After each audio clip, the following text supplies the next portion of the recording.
Our guest speakers today are Miriam Kauffman and Miriam Hochstetler, and they're going to talk to us about, they grew up in the Amish community, and they have a lot of experiences that they're going to talk to us about. So, now I want to know if everybody can hear, so if we don't, can everybody hear? Back row can hear? Okay. You could try the mic and see it turns out. Is this better? It's better. All right. Okay. I might have hearing aids too someday. Well, we're glad you're here to find out more about the Amish. Now I'm going to translate it in Dutch. Mes en vrouw stil docent bemiddelen een beetje Amish. We're going to do that every once in a while. You're going to learn Dutch. At the end of the presentation, then we'll allow time for questions, or if you want to talk to it with us personally, you can do that. I would just like to interject. This is fabulous this morning. Former second grade pupils of mine are here. That means I'm more than 60 perhaps.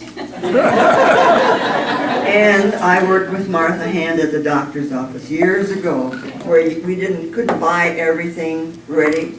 We made cotton swabs with cotton tips. We had a lot of fun, didn't we? And I see a few high school classmates of mine that are here, and relatives, first cousins. What a bunch. Maynard and Louise are first cousins.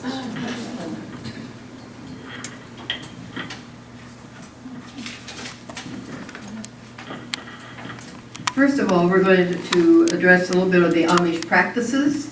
And those of you who live around here, of course, are very aware of some of the differences that we notice among the Amish people. They certainly try to be independent of the rest of the world. Their idea is their belief that you remain separate from the world physically and socially a lot too. Part of this may be due to their belief that association with others, referred to as we are the English people, maybe you've heard that term, we might pollute them or, affect them in some way that they wouldn't like. They persist in traditions and slowness to modernize, which is obviously a culture apart from the world. Amish are characterized as humble people, hardworking, neighborly, agrarian, God-fearing, ethnically homogeneous, who live the simple life, and they live it very well. Why don't you hold this for me? Living the simple life. There are two scripture verses that are based on living the simple life. Nonconformity, based on biblical teachings found in Romans 12, 1-2. Do not be conformed to this world, but be transformed by the renewing of your mind, that you may prove that is good and acceptable and perfect will of God. 2 Corinthians 6:14. Do not be yoked together with unbelievers, which permeates the entire lifestyle of the Amish people. Now, family life. The Amish marry Amish, and therefore no intermarriage is allowed, or either that person leaves the Amish or the other person joins the Amish, and that happens once in a great while. Divorce is not permitted. Separation is rare. Mother stays at home, and the father usually is the one who brings in the income. They have large families, and they rely on God's will to determine how many children are born in their family.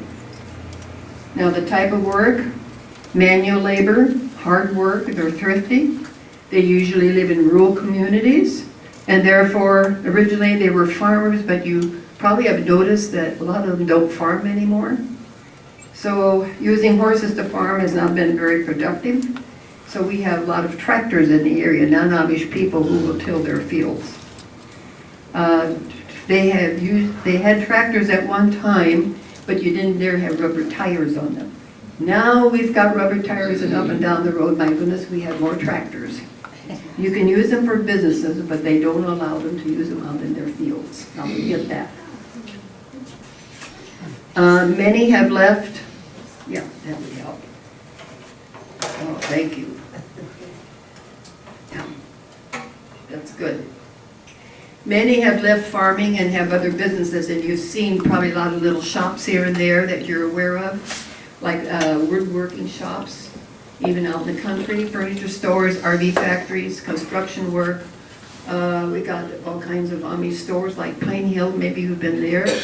Rentown, I suppose most of you know, and they even have a restaurant there now. If you haven't been there, you should spend a little time at the restaurant. And Woodland Variety. We have Amish plumbers, they have their own tractors and their U-Hauls where they haul their tools up and down the road. Greenhouses, roadside stands with produce and baked goods for sale.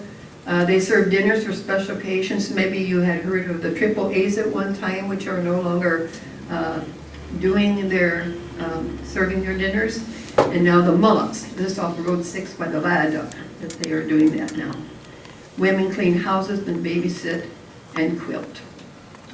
I'll talk to you a little bit about mutual assistance.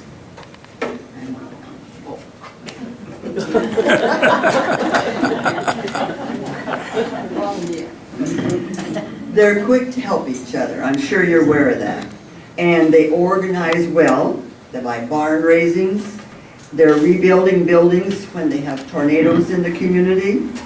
They have bake sales to make up money for people that have medical expenses and such like. They even share with medical expenses. And they don't call it insurance, but they come around and are assessed. If there's a big bill, they're assessed how much they should give to help with this. And they even provide assistance to different states sometimes when there's a lot of disaster. And children care for their parents, who frequently build a doddy house. That means a grandpa house for the older one to live in, and then another child, married child, moves in where they used to live. Now, living among the Amish, and we grew up in the Amish community, and we've been gone and have come back. And Miriam and I lived where my mother and father moved when they married in 1923. So we have lived amongst the Amish quite a bit. And to differentiate between, there are so many John Millers. I remember when I worked at the doctor's office, we had a John E. Miller. There are so many with the same name. So they differentiate it by attaching the wife's first name with it. My mother was Mary, my father was Will, they called him Bill, so she was Bill Mary. Right across the road from us for many years, we had Harvey and Lizzie Miller living. So she was Harvey Lizzie. She worked hard and fast. We would say, oh, there goes her tail around the corner. She had 12 children. She had laundry on her line before we even got started. She made homemade potato chips and root beer and shared them with us. And then, of course, Harvey, her husband, was a very humorous man. One time he hollered at my mother and said, would you like some grapefruit? Well, sure. She took a dishpan, walked across the road, and Harvey had this little souvenir grapefruit box. One time it was raining and he hollered at my brother Dean and he said, I want you to come over here. And when he got over there, he said, I just wanted to know if you knew it was raining. And of course, we used to really clean house. Spring house clean, you know anything about that? Maybe some of you still do it. Anyway, we used to clean the cellar and we piled everything out the window, lined it up down the sidewalk. Harvey would holler over and want to know when we had the sale. Yes, and when we came home from town, our garage was parked east of the house and we had to carry everything in. He wanted to know if we bought any candy. And for years they celebrated my birthday with egg sandwiches, homemade ice cream, and fresh strawberries. And when they moved away, we just thought the end of the world had come. We loved them as neighbors. Up east of us, we had Amos Katie. She was a good neighbor, friend of Mom's. She used to bring us homemade bread. She used to clean chickens and bring them to us. And we were invited there to eat homemade grape nut ice cream. And then we had John Cady, that lived right south of us, loved to cook. We were there one time for a meal, and we counted up after we got home that we had 17 different kinds of foods to eat. And at the end of the meal, she forgot she hadn't put out a cake. And then we said, well, you can't hardly eat anymore. She said, well, eat, isn't it good? So in Dutch, she said, "Is het toch, is net goed." Then south of us, we had Aliette. She makes wonderful sugar cookies.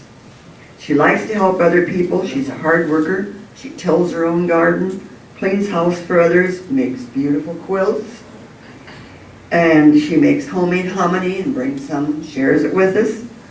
And she brings fresh strawberries and garden produce. Right now we have living across the road from us, and for many years, Sylvanus Miller. Maybe some of you know him.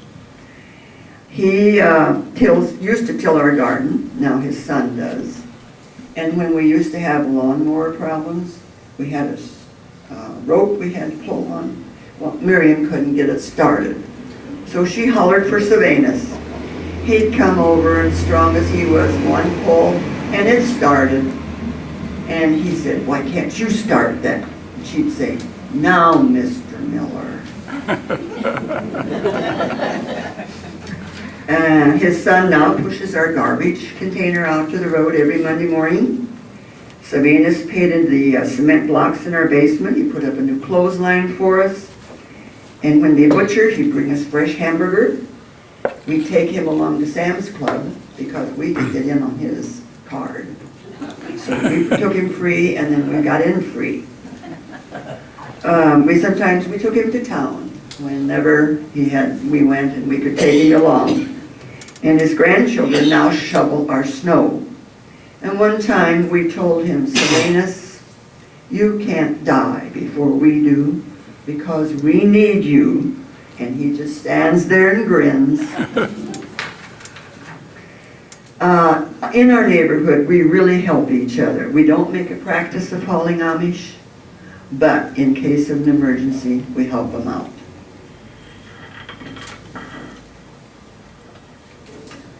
I don't know, is this the way to see? Can you see okay with this?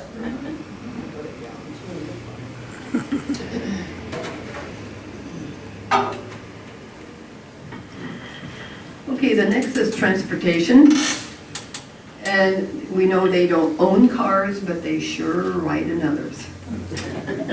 And so they recruit non-Amish drivers, and they have a list of drivers that they can usually count on to take them wherever they want to go. I read one time a bumper sticker on the van that said, "I'm too old to work, too young to die, so here I go, the Amish and I." Buggies and bicycles are used on Sunday mornings for church or short distances. And buggies are required to have blinking reflectors. They're doing a lot better job now than what they used to. You see blinking lights, red triangle sign indicating a slow-moving vehicle. And a few buggies have turn signals, which is wonderful. You're never sure when you want to go around, are they going to make a left turn or not. And we have one buggy that goes up and down the road that even has buggy fenders. And one has a horn that he blows. The Amish vary, of course, in a lot of the different things that we have spoken about. In the paper, it says Amish take buggy case to appeals court in Kentucky. Thought this was different to contrast them with the Amish that we have around here. The Amish men in western Kentucky who refuse to attach special emblems to their horse-drawn buggies because the symbols violate their religious beliefs won't face jail time for not paying their fines, at least for now, was one little paragraph. Another one, the Amish object, now this is Kentucky, to the orange triangle because its color and shape could be construed as representing the Holy Trinity. They instead attach reflective white strips on the backs of their horse-drawn buggies, and they hang lanterns from each side while traveling after dark. Now, I don't see this kind of thing here around, do you, in our area here? So there are some differences. Some counties require buggies to have license plates, Marshall County doesn't. I think they should have to pay because the way our roads are. Horses chop them up. License plates, I don't see them on our buggies. First of the year, maybe it's changed, I hope so.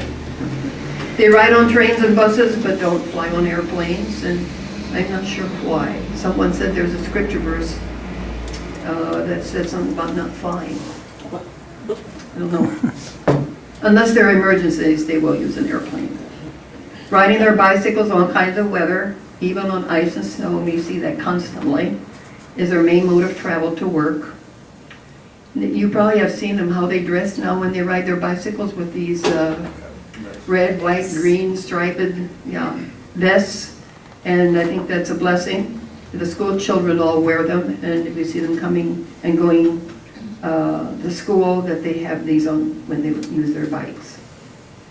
Electrical and other modern devices, a general equipment or tools that are too convenient or also too worldly.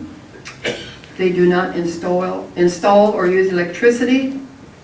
They do not draw power from the electrical grid, since that would excessively connect them to the world. They do use solar power. Maybe you've seen those on some top of the roofs of some of the buildings, and some of them new windmills. They use solar power to re-energize their batteries. Generators are used to run stores, the lights, to refrigerate food, and hook up other tools that require electricity, such as our neighbors have a vacuum sweeper. Well, you run the generator. Note radios, TVs, personal computers. I've heard already where some of the young ones may have personal computers operated by batteries, like a laptop. They will use computers at their work if it's required for them to use it. Telephones are not found inside the home, but are allowed outside. And telephone booths that look a little bit like toilets for their businesses. They do have voicemail to receive messages that they can respond to later. They also have their calling cards that they can use and can be purchased for so many minutes. They need only to dial the number to make contact. Some do have cell phones.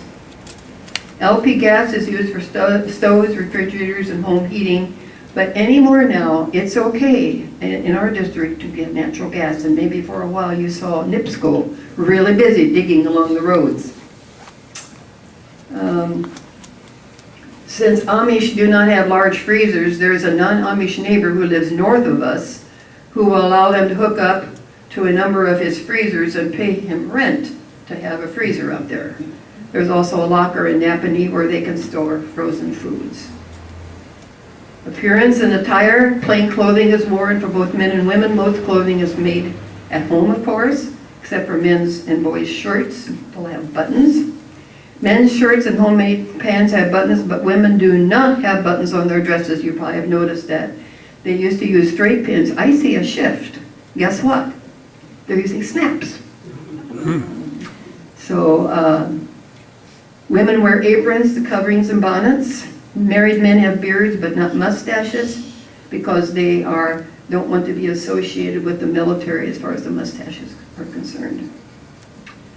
Males are required to wear hats, and the young boys do too. In the summertime you see them with these warm caps and other hats. I don't know why. I really want to find out why, and I'm just not quite there yet to, I guess, ask. But to me, you just see that all the time. Okay. I want to add too, the snaps and pins. When I was working in the doctor's office, we had a lot of Amish patients, and it took forever to undo those pins and get them ready for the doctor to check them. And then they had to dress again and stick those pins all in again. So, and it was the apron, the dress, everything. I'm going to speak a little bit about the language. They speak one of the many dialects called Pennsylvania Dutch. Their services are in High German. So think of this. A lot of the children, the young people, do not know German that well. They sit through a service that they don't understand. And most Amish children know English by the time they attend school. Now, Miriam and I speak Pennsylvania Dutch all the time at home. We knew both Dutch and English when we went to school. Most of the children do. It's been a blessing for us to be able to speak their language. It's been a bonding experience. They accept us very well. We accept them. I could never be Amish. But we have a real bond in our neighborhood. We're going to make you work. Miriam and I are going to talk a little to each other, and then it's your turn. I'm going to ask Miriam what her name is. Was ist dein Name? My name is Miriam Hochstetler. Now it's your turn. Go to you two can do it. And you just go on through here and get a partner. And I'm going to tell you what to say. And you ask your partner about this, okay? To your left, to your left. You look at her, or him, and say, Was ist dein Name? Okay, go. Was ist dein Name? And the partner says, My name is, what is your name? Okay. Let's do that again. Okay, the first one. Was ist dein Name? My name is, whatever. See, you learned to talk. Now one more practice here. I'm going to ask Miriam how she is. Wie bist du heute? Oh, ich bin really ziemlich gut. Okay. Wie bist du heute? Okay, the first one. Turn to your partner. Okay. Wie bist du heute? And the partner says, Ich bin gut. Bin gut. Ziemlich good. It's kind of good. Okay, let's do it again. Wie bist du heute? Ich bin ziemlich gut. See? You'll never forget it, will you?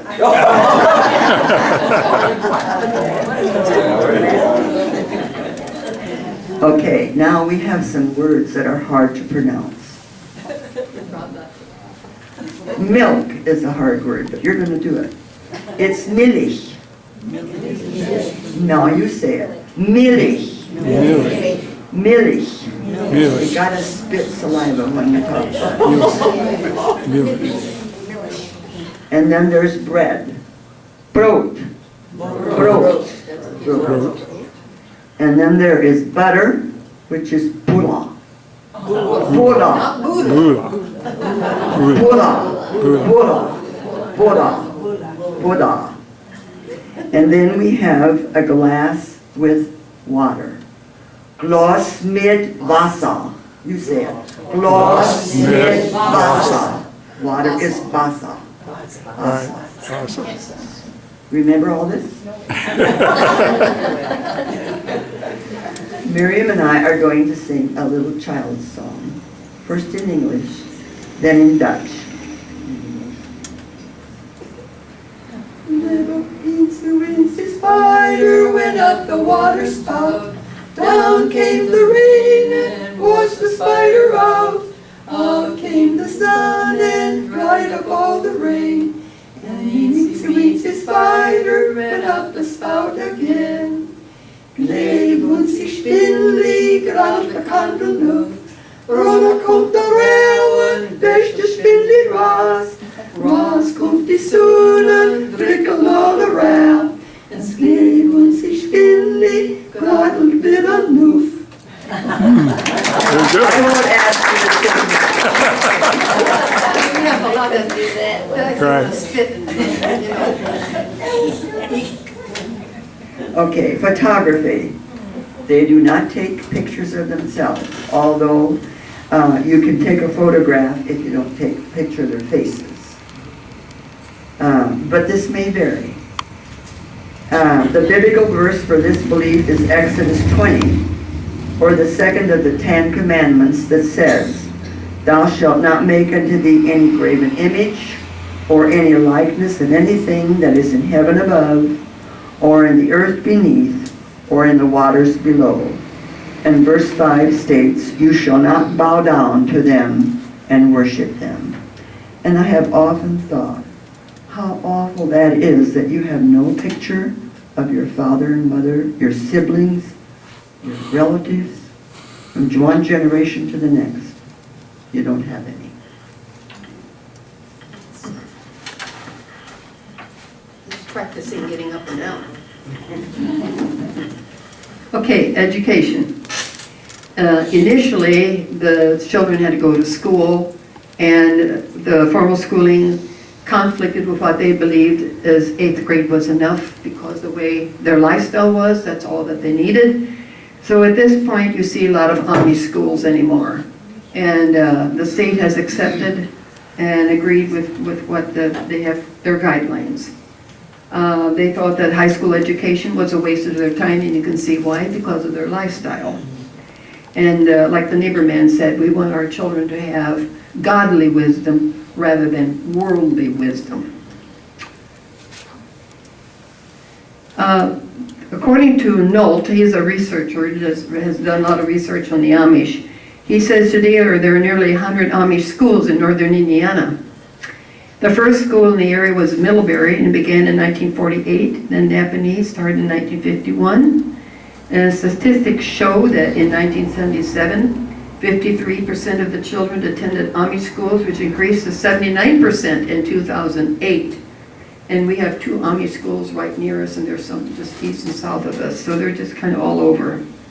In an Amish school building, there may be 1 classroom, and a lot of them have 2 classrooms, and then we have 2-3 teachers, or an aide. Occasionally, they have a licensed professional special education teacher to be part of the staff to work with a student who may have extraordinary difficulties, learning disabilities of some sort.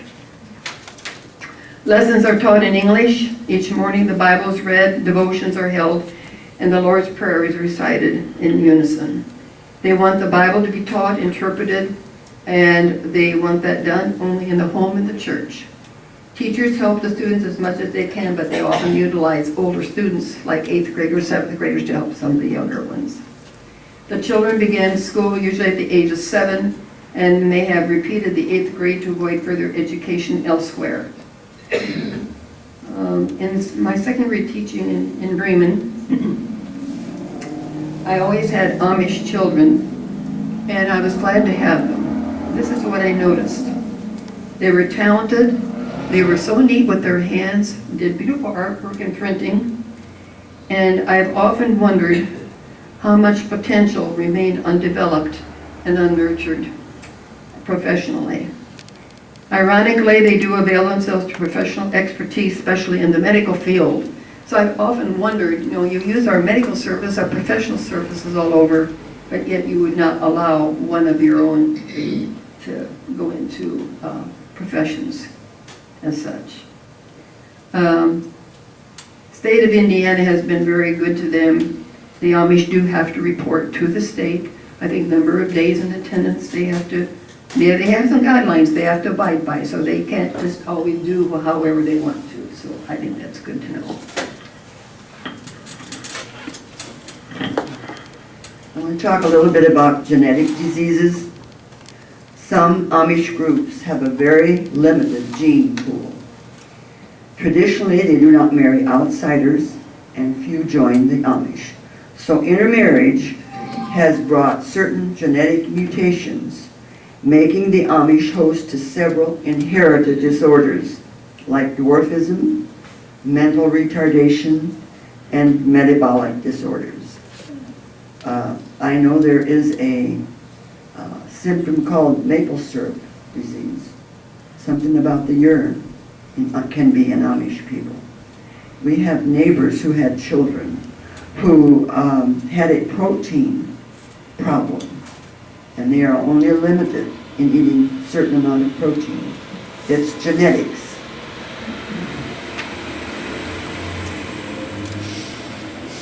Some of the Amish also do not believe that you can have, and this is regarding church, can be guaranteed salvation as a result of a conversion experience.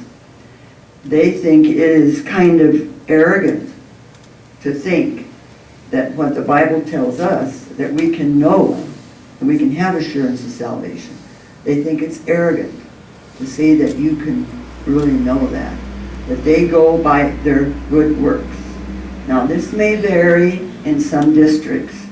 We have one farther south of us. The minister preaches the gospel, and those people do know the assurance of salvation, but it does vary. Well, the baptism is so important Yes. to them. You have to be Yeah. baptized. Baptisms, funerals, and weddings are attended. Everybody goes. It's so important. On church attendance, they meet every other Sunday, so that on the opposite Sunday, they can visit another district. And each congregation is called a district. The bishop is in charge of each district, and that is why there are various rules, because the bishop in one district may say this, and the bishop in another district may be more lenient. According to Mr. Nolt, the one that did research, there are 34 church districts in Napanee, in the area of Napanee, and 133 in the Elkhart-LaGrange area.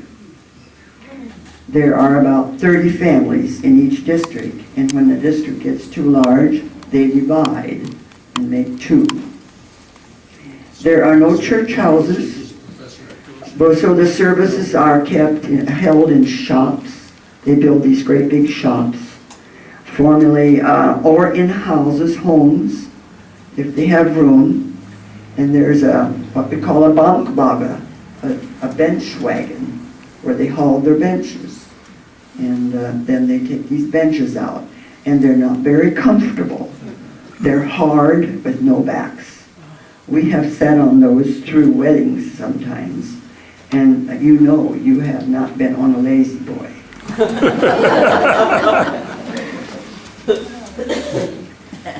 Services may last 2 to 3 hours long, with several ministers speaking from Genesis to Revelation, followed by other ministers who will then make comments and confirm what was said or add other thoughts that the minister may have missed. And it's called sightness. Sightness, say it. Sightness. Sightness.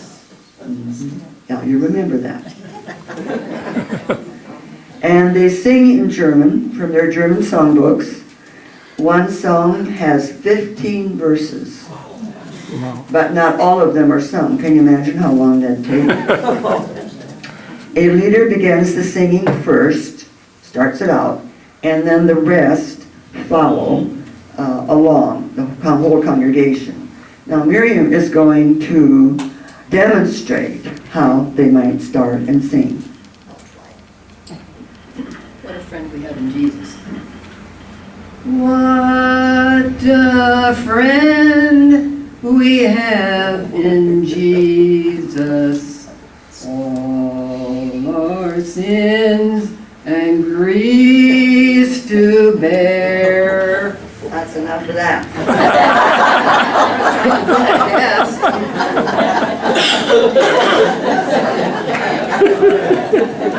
Think she'd be in the choir? Then they have lunch served right after the church service, and it's usually red beets, pickles, crackers with Amish peanut butter, and has marshmallows in it. It's really good. And bread and pie for the helpers. We can buy that Amish marshmallow stuff over in town. Check it out. It's good just with a spoon. Okay, church discipline. Before teens are married, you probably have heard the term Rumspringen. Okay, Rumspringen is a kind of a running around and you things that you do before you join church. And those Rumspringen things are okay as long as you haven't joined church yet. Since they haven't been baptized, they have not committed themselves to the strictness that the Amish adhere to. Examples might be how they date, going out with friends, going to parties, and sad to say, some of them are drinking parties and where the police has to be called. Drinking alcoholic beverages sometimes. We've seen girls wearing jeans. Boys have non-Amish haircuts. Girls may wear their hair long. They might curl them, wear lipstick and earrings. We had one in the neighborhood, we could hardly believe what we saw in that respect. Shorts. Boys may have cars, but I don't think we see that quite as much anymore as what we did at one time. And so when you're done with Hochstetler and you want to join church, then you put that all aside because that's all wrong. Excommunication. Baptized members are morally committed to church rules and to God. There are families that have a difficult time with this if they have a member of their family who's been excommunicated or shunned. And the reason for this is if a person doesn't live according to the church rules, they think the way to win a person back like that is to shun them and make it hard for them so that they would desire to come back and live as they were taught. They consider that a pretty bad offense when you deviate from what you have been taught. I can remember a lady in church where we had attended at one time. She had come from the Amish, left it. That church, was it church and family both, or at least a family? They actually excommunicated her and shunned her for 30 years. Can you imagine? 30 years of family torn up because you left the Amish. And finally, our minister went to talk with her Amish ministers and had apparently a very profitable discussion, and they lifted the ban and accepted her finally after 30 years. And you know, it's but we have to remember why they do that, because they desire that you come back and live as you know what that is right. I think that leaving is so wrong. Shunning can take different forms, like not eating at the same table with their own family member. You might, people might not want, you're supposed to talk with them. You do not take food from them when offered. If they would have a little sack of candy, you should not take that piece. The severity of the forms of shunning, they do vary in families and in churches, that's for sure. So they demand strict obedience, and it takes priority. Among some of the Amish, the way to get to heaven is to obey church rules and be baptized. They believe that very strongly. Funerals are conducted in their homes. Homemade caskets are designed differently from non-Amish ones, and you probably have seen those perhaps. One buggy at the front is a hearse that accommodates the casket. No eulogy is given. No flowers, no displays. Do you ever see? Everyone wears black. Singing is part of the service, although with a mournful, droneful sound to us. The song leader again, first after a few notes are sung, followed by the congregation. And we have tried to demonstrate that. They are compassionate people. They show it in many ways. Do you remember the nickel mines school shooting in Pennsylvania where the men, that is quite a story. We have, I think, a book over here. During the nickel mine school tragedy, they received money worldwide. They were even on TV. They shared with the killer's wife and family. This attended the killer's funeral. And then there are some books written about these tragedies. Deep faith, rooted in rich history and practice in real life. It's a powerful example of the better way taught by Jesus. When somebody offends you or does something wrong, you don't retaliate. You show your love, your kindness. Yes, and I think they have something for us to learn, to remember that how we should treat people even though it's hard. Another quote, in a world where repaying evil with evil is almost second nature, the Amish remind us there's a better way.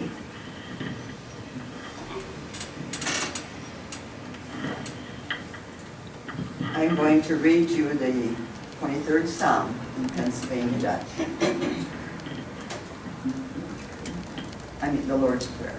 Yeah, I'm sorry. 23rd Psalm, the Lord's Prayer. Unser Vater im Himmel, dein Name lass heilig sein. Dein Reich lass kommen, dein Wille lass geduld sein, auf die Erde wie im Himmel. Unser täglich Brot gib uns heut, und vergib unsere Schulden, wie wir die vergeben, wo uns schuldig sind. Und führ uns nicht in Versuchung, aber halt uns vom Übel. Weil dein ist die Reich, die Kraft und die Heiligkeit in Ewigkeit. Amen. Did you get that? We do have a few books over here that you may look at, and I do have Moses and Susie over there, dolls that my step-grandmother, who lived to be 103, made clothes for, and of course the white has turned yellow, it's so old, but they come with us when we have a presentation. Now, if you have any, there's also a Pennsylvania Dutch dictionary over there, and once in a while I go to that to see how to spell a word or how to say it. At this point, we'll have... Lions Cook story, shooting. At this point, you may have some questions that you've gathered along the way here, and if so, we'd like to answer them for you. Yes, Sheila. How about their weddings? What are they like? Are they similar to ours? Do they do anything different? Or? Their weddings are a big thing. If you're ever invited to a wedding meal, don't eat all day. For the day before. There's lots of good food. They have, and it's an honor to be asked to serve at a wedding or to be a cook. They all make new dresses that the color that the bride wants, and they spend days deboning chicken and they have noodles. It's good food. The service is a very solemn occasion. You might think you're going to a funeral. Doesn't seem happy. No, I mean, it's very sober until they say their vows. It's a long service. It can be 3 hours. Wow. And by the way, we can come anytime we want to. We do. We don't come at the beginning. You wait for maybe an hour after it started, and then you go. Because sitting on those lazy boys is long enough, even for a half hour. But they are a very joyous time. The weddings are. I mean, the feast. We are often invited to the meal, the evening meal. Yeah. Now, we are going to one over in Shipshawana, October 5. Our neighbor boy is getting married. And so we're invited to the evening meal. Does that answer your question? We were given an Amish doll, but no face on it, no eyes and so on. I noticed yours had that. Is there a relationship? Grandma didn't adhere to the rules. Oh. But that is true. You will often find this in places, retail places. There is no face because they don't take pictures of their face. That comes from their idea of idols. The Bible talks about, that worshiping idols, and they consider that an idol. And that's why they don't have pictures of their family, their ancestors, because it's kind of like an idol. And we don't look at it that way. Another thing that we were quite amazed, we went to, that is Gretchen, and I think Barbara, our youngest daughter, at about 5 years of age, went to a wedding. And Gretchen had such a time keeping Barbara quiet. Outside, she said, there was all these Amish children outside just having a wonderful time, but not making any sounds to interfere at all with the wedding. And she remarked at how much control the children seem to be seen and not heard. I don't know if that's a characteristic or not. Well, I don't know. I'm thinking back in school with Amish children, I never had a discipline problem with it, I can recall, and usually well behaved. more shy, I would say, among other people. Our two little neighbor boys that we have, they really get to know us pretty well. And I'll have to just tell you that they're helping me with, when I catch the grass, they help empty the bags, because those bags are just getting, I don't know, it's harder to lift them all the time. It's the bags, isn't it? But anyway, and I usually tell them, well, I come inside and I'll pay you. And one day, the little one, he's in 3rd grade this year, and when we were done, he said, now shall I come in? I wanted to laugh so badly. I said, yes, you come on in. I think during the church service, they do pass crackers or a little something to eat for the children. Yes.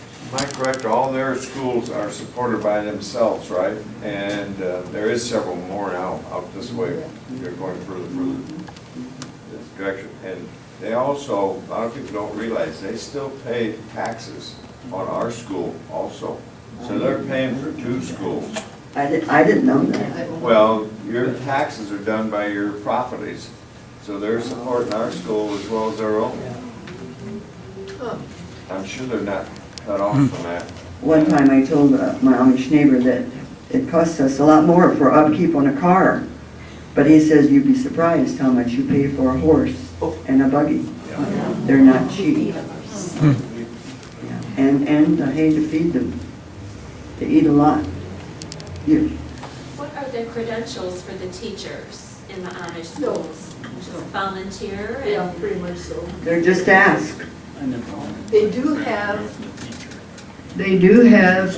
Workshops. I don't know who gives them. I gave one workshop for an Amish group one time some years ago. I've never been asked again. But they do have that. And once in a while, a teacher will come to our house and she will ask me questions and wants advice, which I do give. But it's so hard because they haven't had the training. And it's hard enough when you've got training to teach. So anyway, I guess they feel that it's okay for, again, their lifestyle to meet what they feel that they need for life, how they live. I noticed, like on vacation stuff, sometimes I see the Amish and they have really bright colors on, and it used to be they were more dull, and I think some of them are getting brighter and brighter. Is that? But plain? Yeah, it's still plain, but yeah. really bright like. A certain shade of red even. Right. Mhm. And is that something that's changed, or? I don't know, you go past the wash line, you have about every plain color there's available of dresses and... my brother used to say they're 50 years behind us. So, There was quite, how do I say, with the interbred family, a lot of heart problems. I used to do ultrasounds, babies, adults. And yes, I mean, and in supporting themselves without insurance, I mean, many of these babies, we had 2 or 3 that were shipped from our office down to Riley for surgery.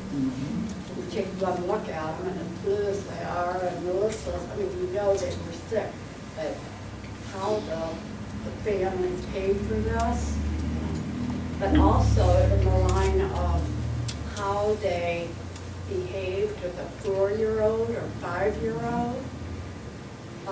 Father would lay on the bed behind the child. You can lay up here and watch the TV and, you talk, and of course this little one doesn't know what you're saying, but then you point to the TV and they start to look, but if they start to squirm, it was, the little one would be laying like this and they'd start to squirm and you'd see father's hand go up on the arm like, I mean, you could tell it was not nice. But anyway, the child continued to lie there quietly. But you notice these things, that, yes, we have a lot of, a lot of Amish come in. I asked, just recently, I asked our young neighbor man if there is as much in your marriage anymore. He said he didn't think so. I don't know. I hope not. This is why sometimes if there is a huge medical bill, even other states help to pay. Amish. They do help each other. And I think some hospitals lower the cost if they pay cash. And I think that's the same for us. If we pay cash, it's cheaper. But they have had some real medical bills to help each other. Anyone else? I got a comment and a question. I was out at the gas engine show Friday and Saturday, and the bicycle shop right down the road from you, they had a bicycles there that $4,400. How many did you get? We do a lot of traveling through Amish country, and we've always noticed that most of the time it's the Amish lady mowing the lawn. How come is that? Should I marry an Amish woman? Father's away working, and so they're, yeah, that's not unusual. That's what I figured. Yeah, and they have big mowers that they use, great big wide ones. Just saw that yesterday. But they always walk. Yeah, Yeah, So, yeah, oh they yeah, don't they use can't have riders. riding. Mhm. and I always point it out to my wife.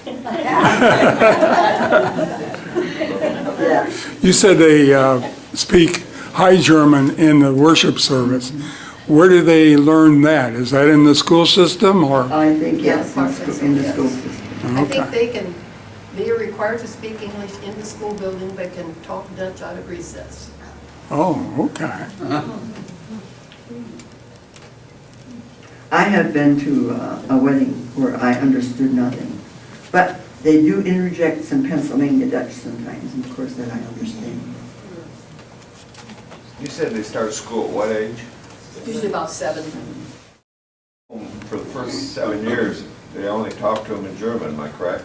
The family? Some know English when they go to school, They but don't not know all of English them. until they go to Some school. do. Some do, some I do. think our neighbor boys would understand English Yeah. very well. I know they kids come in the store and you talk to them, they say they don't understand you, don't know it. If they're little and they come in. And some, they a lot of them haven't learned don't, a lot of them don't. It was a real value when I worked in the doctor's office to know Dutch, because we had a lot of Amish patients. And I'd speak Dutch to the children. They just settled right down, they weren't scared of a shot. I mean, they just cooperated, and it was helpful. Maybe the doctors learned a few words, I don't know. When did you leave the Amish? We were never Amish. Oh, you We were were never never Amish. Amish. We just lived in an Amish community. I see. But I think our being able to speak their language Uh, was a bond that you wouldn't have unless if you weren't Amish. Our Yeah. parents knew Pennsylvania Dutch, and that's what we grew up with, but bilingual. We didn't have any trouble with English when we went to school. Mhm. But it's interesting that Miriam and I still talk Dutch at home. And when we call our younger brother Alan in Virginia, it's Pennsylvania Dutch. Is that It's right? just not normal to speak English to each other. Kind of a mother tongue. But our cat is English. I don't get that.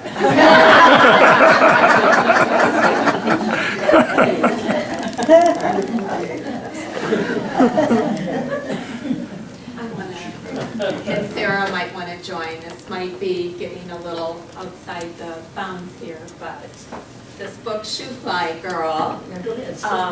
My name is Diane Monhood, Ralph and Irene's daughter, and Sarah and I were lucky enough to have Miss Hochstetler in 2nd grade, and probably get a little choked up. She exposed us to so many wonderful things, including she brought Lois Lenski to our class, and the following year when we were in 3rd grade, Miss Hochstetler, I think you wrote the lyrics for the songs. Well, no, they were from her own books. from Okay. various sources. So- I was in charge of Teachers Institute in South Bend one year, and I had Lois Linsky speak. Yes. And we felt like celebrities because we went to Teachers Institute to sing, I think we had very special treatment that day. You brought a Japanese student to our classroom. Every morning, we would talk about the weather. We had little weekly sheets summarizing what we had done that week. We would all be asked to share personal things that were happening to us. It was a very enriched atmosphere, and Bremen was very lucky to have her.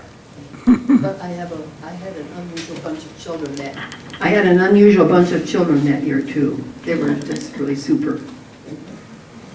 And Sheila. Okay, I'm Sheila Hand, and I believe, if I'm correct, I was your first second grade class that you ever I had. think probably so. I think that. And you survived. Yes, and then when I went to college, she was my college professor. I was in her first class in college. She and Ted Lance. Now that was very special. Yeah, I was just shocked when I I went in was the door. shocked as well.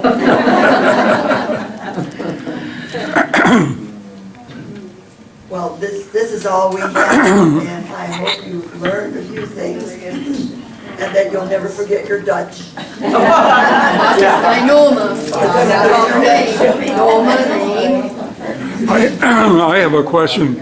They do not use musical instruments or anything like that, right? And is, Well, the young people are beginning to, they have mouth harps, they have singing schools, they are learning to read notes. They're learning to read notes. They can sing 4-part harmony. We have a couple young Amish boys, the bicycle shop boys, sing beautiful parts, tenor, bass. In fact, they came over one time, wanted to know if they could sing with us. And we did, and it's wonderful.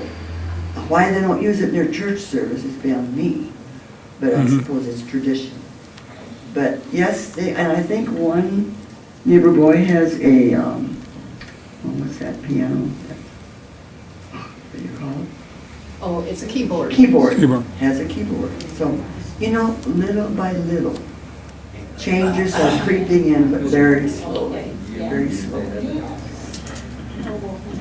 Another example that enriched my life was Caleb across the road. He's an Amish school teacher. He's very good, very musically interested, and he went and bought some songbooks, hymn books. And he would come over and give some of them to me so that I could go through them and see what I think and pick out some songs that I thought perhaps that they should learn, the group. Of course, I have an organ at home and then I would go through some of these songs, then he'd come over and sit on the bench with me. And you know what? He would sing along with me, and we just had the best time at the organ with those songbooks. And then one day he came with a very special hymn book. I had not seen this hymn book before. And I had gone through every page of that hymn book and decided, I need one like this. So I went and bought a hymn book just like it. And I said, Caleb, this is the best hymn book I think I have ever seen. Had such a good combination of all kinds of hymns and some songs in the back that would be good for a choir. And I haven't seen him since. I think I got him going with this hymn book. I haven't seen the other songbooks anymore. But we gave him a pitch pipe. You know one of those little round things to get your pitch? I had, I think, 3 of them. 2 of them, and she had one. I gave him one so they could get started on the right pitch, and I think they are using that.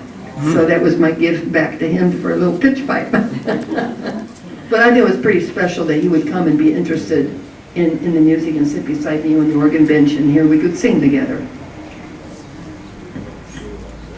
Sometimes on Sunday mornings, when they have church across the road, Miriam and I will say, well, we don't have to go very far to go to church. But we don't. Do you know which state has the most Amish? Want to guess between Indiana and Ohio and Pennsylvania? Want to guess? Ohio? Yep. Used to be Pennsylvania. Yeah, probably. But yeah, Holmes County, Ohio, south of Worcester. Big, yeah. I think in Bremen, Indiana, there are Amish people that they have roofs on their buggies. They use umbrellas. right. So it varies, it varies where you go. Right. I used to drive truck and I delivered doors out of Plymouth to down there, Holmes County, Ohio, Amish. Big store, like, it surpasses any of our Lowe's or Menards or any, you wouldn't believe it. The fancy, beautiful store they have down there with all your building materials and everything like that. Immaculate. I want to say, if you need some furniture made or whatever, go to Air Cabinet, our way on 6. They're neighbors of ours, that used to be. And they, fantastic furniture, well made, and they have mostly Amish workers. Not all, but it's just, we have a unique neighborhood, by the way, kind of self-sustained. You just don't have to go too far to get this or that or get some help. So we do have some wonderful neighbors, even though they live differently. You talk about Air Cabinets, Yeah. all their doors on their cabinets are made in Holmes County. Holmes County. Well, I think Junior, if I remember, he did start something, was it Ohio? I believe, yeah, he started that. He's no longer living, but. They're hard workers. German descent, that's what Miriam and I say, if we ever got hard times, we'd know how to make it. We were brought up that way too. Yeah. There is a difference in buggies compared to, from state to state. Yes. Pennsylvania's buggies are gray and they're rounded tops. There are yellow ones And the too. men's hats are a little bit different, and the women's coverings are a little bit different. At a funeral or a wedding, the hats are all lined up, and so are the bonnets. How in the world they ever know who's who? Maybe by the smell, I don't know.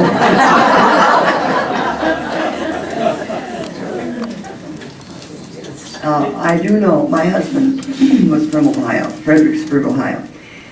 There is a really old group called the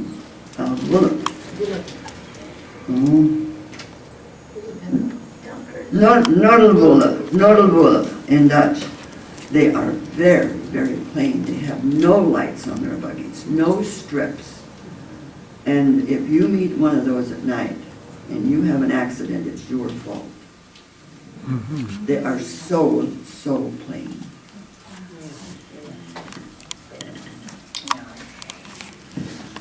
I want to thank you too. It was so interesting, and I know everyone enjoyed your presentation. So, Well,